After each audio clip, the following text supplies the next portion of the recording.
Në kuadër të 16 ditëve të aktivizmit kundër dhunës me bazë gjinore, organizata Gruaja te Gruaja në bashkëpunim me Zyrën për Djem dhe Burra zhvilloi një workshop me temë roli i gruas në media dhe në shoqëri. Drejtori i Teatrit Migjeni në Shkodër, Gert Palali, u shpreh se tempulli i artit dhe kulturës është i hapur gjithmonë ndaj aktiviteteve që synojnë ndërgjegjësim dhe barazi. Shumë i lumtur që në ditën e dytë të festivalit Gjeggjo Fest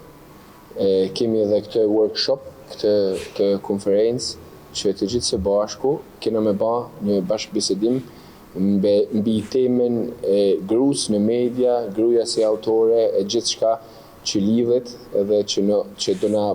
do bëjmë gjithë së bashku. Aktiviteti mbajtur në Teatrin Migjeni solli në qendër të vëmendjes së rëndësinë e bashkëpunimit me median si një partner i pazvendësueshëm në promovimin e të drejtave të grave dhe forcimin e zërit të tyre në jetën publike. Organizatorët theksuan se media mbetet një aleat kyç për të adresuar problematika gjinore dhe për të adresuar komunitetin mbi rolin dhe kontributin e gruas në shoqëri.